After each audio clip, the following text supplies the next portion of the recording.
BA final year के छठे semester में आपका इंग्लिश का सिलेबस है। विलियम शेक्सपियर द्वारा लिखा गया प्ले है the merchant of Venice. Single inverted commas में आएगा प्ले राइट एंड प्ले का नाम। अब बच्चों हमने करेक्टर स्केच का सीरीज चलाया हुआ है। आज हमने शार्लॉक के करेक्टर स्केच की बात करनी है और इसी सीरीज में हम आगे बढ़ते हैं। बच्चों शार्लॉक के बारे में लिखने से पहले कोई भी आपका ऐसे टाइप क्वेश्चन आ जाए, चाहे वो समरी है, किसी का कैरेक्टर स्केच है या फिर कोई भी क्वेश्चन है, ऐसे टाइप में दो तीन बातें कॉमन होंगी। एक तो आपका अबाउट द प्ले, फिर है अबाउट द प्ले राइट। या तो अलग अलग हेडिंग बनाएं या दोनों का एक ही हेडिंग बनाएं और उसमें आप अलग अलग इनके बारे में लिखेंगे। दूसरी बात होगी कि कंक्लूजन हमने लिखना है, लास्ट में कंक्लूड करेंगे। तो शार्लॉक के बारे में थोड़ा सा समझ लेते हैं। पेपर का पैटर्न तो हम बाद में भी डिस्कस करेंगे, बाद में डिस्कस कर सकते हैं। तो जी शार्लॉक के बारे में हमें पता है कि जब कहानी की स्टार्टिंग होती है तो उसमें बसानियो एंटोनियो के पास जाता है पैसे लेने। एंटोनियो कहता है मेरे पास पैसे नहीं हैं, तो दोनों जाते हैं इसके शार्लॉक के पास जाते हैं बसानियो के लिए पैसे लेने। अब शार्लॉक के साथ एंटोनियो का व्यवहार बिल्कुल भी अच्छा नहीं है। अब शार्लॉक को विलेन के तौर पे दिखाया गया है। जब शार्लॉक का कैरेक्टर स्केच लिखेंगे ना तो एक हेडिंग तो ये बन जाएगा कि विलेन ऑफ द प्ले। अब विलेन क्यों? क्योंकि किसी भी स्टोरी में हीरो होता है, प्रोटोगनिस्ट होता है या फिर होता है विलेन। अब नेगेटिव कैरेक्टर में शार्लॉक का ही नाम लिया जा सकता है। तो ये तो होगी शार्लॉक के बारे में थोड़ी सी डिटेल।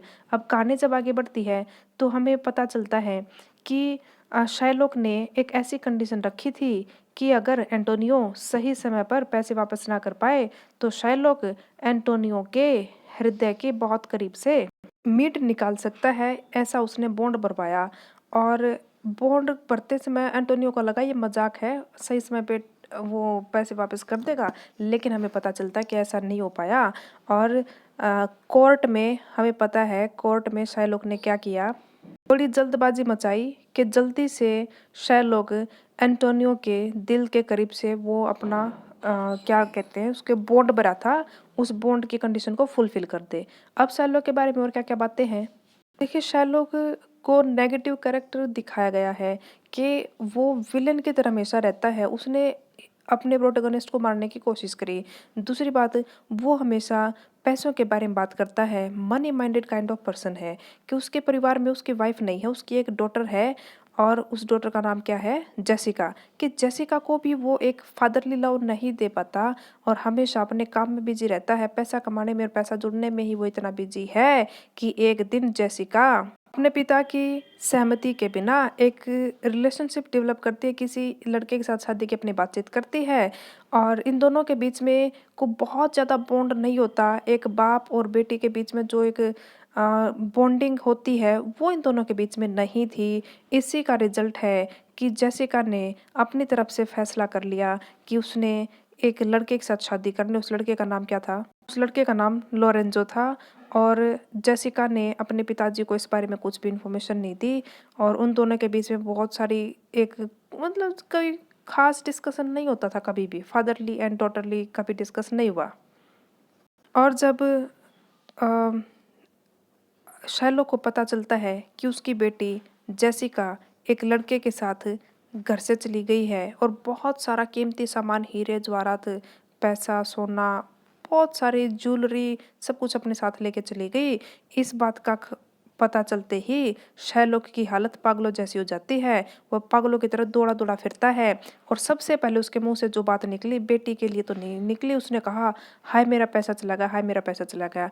और उसकी ऐसी स्थिति बहुत दिनों तक कंटिन्यू रहती है और हम देख सकते हैं कि कैसे बच्चे उसके पीछे पीछे भाग रहे हैं। जैसे कोई गांव में हाथी आ गया, कुछ कुछ ऐसा जानवर, या फिर जिस गांव में बंदर नहीं होते, बंदर आने के बाद जो स्थिति होती है बच्चों की, ऐसे ही एक पागल इंसान को देखने के बाद भी जो बच्चों की स्थिति होती है वो हम देख सकते हैं कि शार्लॉक की मानसिक स्थिति स्टेबल नहीं थी, अनस्टेबल हो गया था वो mentally, just because of his daughter and the loss of his money.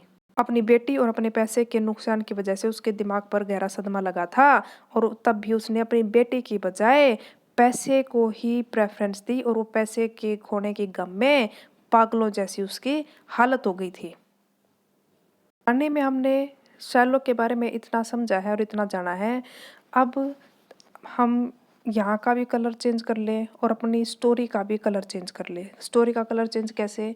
हम अब शर्लॉक के दूसरे पक्ष की बात करेंगे। दूसरे पक्ष की बात कैसे होगी कि जी शर्लॉक को विलेन की तरह तो दिखा दिया, लेकिन उसके पीछे की कहानी क्या है, क्या ऐसी वजह रही है कि शर्लॉक का बिहेवियर ऐसा था, वो हम समझेंगे। बच्चों, आप कोई भी स्टोरी की बार बार जब रिवीजन करते हो ना, तो एक रिवीजन के बाद ही आपके माइंड में कॉन्सेप्ट की क्लैरिटी होती है। एक बार की रीडिंग में आपको कुछ समझ में आया, दूसरे बार की रीडिंग में कुछ और समझ में आएगा, तीसरी बार की रीडिंग में जो कॉन्सेप्ट क्लियर होगा वो दोनों से अलग होगा। इस प्रकार आप 5 से 7 से 10 तक रिवीजन जब आप करते हो, तो हर रिवीजन में एक नई मेंटेलिटी आपकी डेवलप होती है। ये मेरी बातें आपको सिर्फ बातें लगेंगी, जब तक आप प्रैक्टिकली नहीं करोगे। अगर आपने रिवीजन बार बार की है तो आपको समझ में भी आया होगा कि वह अपने देसी भाषा में बात करा तो भाई बात पट बैठ जाए है, और हर बात एक नई बात लेकर के सहमी आओगी, और वही बात वही कॉन्सेप्ट हमें कहानी को समझने में हेल्प करता है। तो शैलोक के बैकग्राउंड की बात हम जानते हैं। शैलोक क्या है? एक जूस है। जूस मतलब एक यहूदी है। हमने तो नहीं लागे जनो क्रिश्चियन भी वही हैं, जू भी वही हैं, यहूदी भी वही, ईसाई भी वही, जन वही होता होगा, लेकिन ऐसा नहीं है।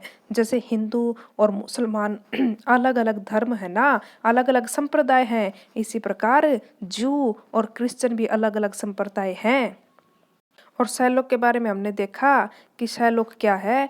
एक यहूदी मनी लेंडर है। कहने का मतलब आड़ती है। उसका द्वारा पिसा हुआ है, पिसा उधार पर देवा है, ब्याज पर देवा है, पिसा कमावा है। कहाँ पे? वेनिस सिटी में। और वहां पर जो एंटोनियो है, हमारा प्रोटोगनिस्ट के रूप में जिसको हमने पोर्ट्रे किया था, वो एंटोनियो है क्रिश्चियन।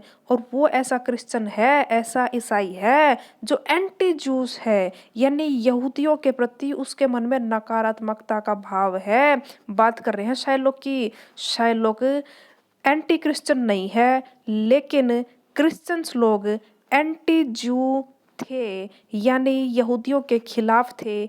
इस वजह से शायलोक के मन में क्रिश्चियंस के प्रति कुछ अच्छा व्यवहार नहीं है, क्योंकि क्रिश्चियंस ने पहले शुरुआत की जू लोगों के साथ अच्छा व्यवहार ना रखने की। फिलहाल स्थिति यही है कि जू लोग विक्टिम हैं। ये त्रासदी जू लोगों के साथ है, जूस लोगों के साथ है, यहूदी लोगों के साथ है, और शायलोक यहूदी है। और इस वजह से एंटोनियो की घृणा का एक मैटर है शायलोक, यानी एंटोनियो की घृणा शायलोक से पर्सनल नहीं है, इसके यहूदी होने की वजह से है। मुझे उम्मीद आपको ये कॉन्सेप्ट क्लियर हो गया होगा बहुत अच्छे से। अब आगे बढ़ते हैं। अब शायलोक को क्या कहे? सामाजिक रूप से इसका हमेशा बहिष्कार हुआ है। क्यों हुआ है? क्योंकि यह यहूदी समुदाय से था। जिस इंसान को लगातार सामाजिकता में उसकी इंसल्ट होती रहती है, इज्जत मिलना दूर की बात, इंसल्ट हो, एक आकर भाई के इज्जत है, एक आकर इज्जत नहीं है। चलो इज्जत नहीं है तो बेइज्जती भी तो नहीं है, लेकिन एक आकर इज्जत तो है नहीं और बेइज्जती घनी हो जा, तो वो व्यवहार सैलोक के साथ हमेशा था। इन लोगों को अलग से टोपी पहनने की कहा जाता था, ताकि क्रिश्चियन लोगों में और जू लोगों में फर्क दिख सके। इनको डार्क कलर की, देखो इस मानस ने दूसरी टोपी पहन रखी है, इनको दूसरी टोपी पहनने के लिए कहा जाता था, ताकि क्रिश्चियन लोग जूस लोगों को अलग से देख के पहचान सके और उन पे कमेंट कर सके। किसी ने थूकड़ाओ थूक भी सके कर दे, इतना बुरा व्यवहार होया करता। अब शायलोक का व्यवहार ऐसा क्यों था? उसको पता था अगर उसके पास मनी है, उसके पास पैसा है, तो उसकी थोड़ी बहुत समाज में इज्जत तो उसका है। अगर उसके पास पैसा नहीं है तो उसकी निको जात भी पूछेगा। इस वजह से हम कह सकते हैं कि अगर उसके साथ अच्छा इंसानी व्यवहार होता तो कोई भी इंसान खुश रहना चाहता है, क्रिएटिव होना चाहता है, लेकिन उसके साथ ऐसा नहीं था। उसको तो बेसिक जो इंसान की जरूरतें होती हैं कि उसकी रिस्पेक्ट है, उसकी समाज में उसका एक अच्छा स्थान है, वो सब भी उसे प्राप्त नहीं था। इस वजह से हम कह सकते हैं कि शायलोक जो था उसमें उसकी गलती न होने की वजह से एक मानवीय पहलू हम सामने रख रहे हैं, एक इंसानी पहलू हम सामने रख रहे हैं। आप चाहो तो इसका स्क्रीनशॉट लेकर रख सको हो, या फिर वीडियो पॉज करके इसको नोट डाउन कर सकते हो। अब हम बढ़ते हैं दूसरे इसके पॉइंट की तरफ।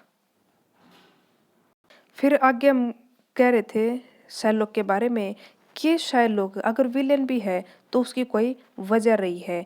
अब कहानी में क्या होता है, जब कोर्ट में शार्लोक को डबल या 4 गुना या 10 गुना भी पैसा ऑफर किया जाता है, वो मना कर देता है। सिर्फ इसलिए, देखो एक मनी माइंडेड इंसान है, उसको इतना सारा पैसा दे दिया, अगर फिर भी वो पैसा नहीं ले रहा ना, इसका मतलब कि मैंने कि में और वजह है। वो बदला लेना चाहता था जिंदगी भर जो उसके साथ बुरा व्यवहार हुआ। किसने किया? एंटोनियो ने। हमेशा उसकी इतनी बेइज्जती की कि मौका छोड़ा करता। तो ये भी अपनी जिंदगी भर हुए उस व्यवहार का बदला लेने के लिए ही उसने ऐसा बॉन्ड भरवाया एंटोनियो से। और जब मौका मिला तो मौका पाते ही उसने कोशिश की कि वो अपनी इच्छा को पूरी कर सके।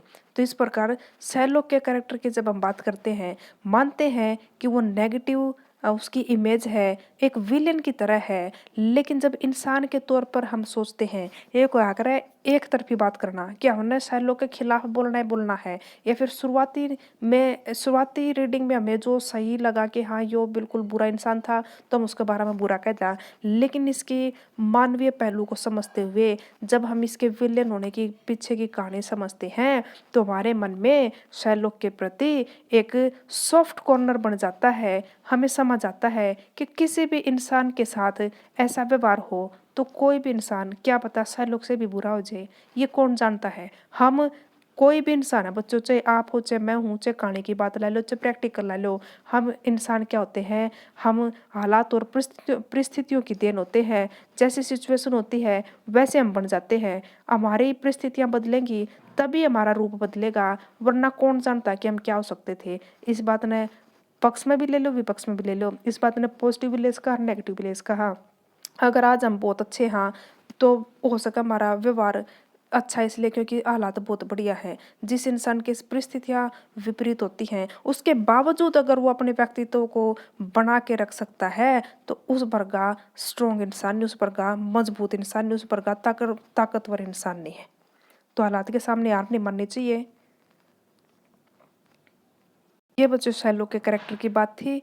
और कोई भी कैरेक्टर स्केच है या फिर कोई भी समरी है या फिर कोई भी बड़ा क्वेश्चन है, उसको कैसे अटेम्प्ट करना है तरीका बाद में जानेंगे। फिलहाल थोड़ी थोड़ी समझ लिया कि किस इंसान के बारे में क्वेश्चन आ जाए तो उसको कैसे अटेम्प्ट करना है। नेक्स्ट हम शैलो की बेटी जेसिका का कैरेक्टर स्केच कराएंगे।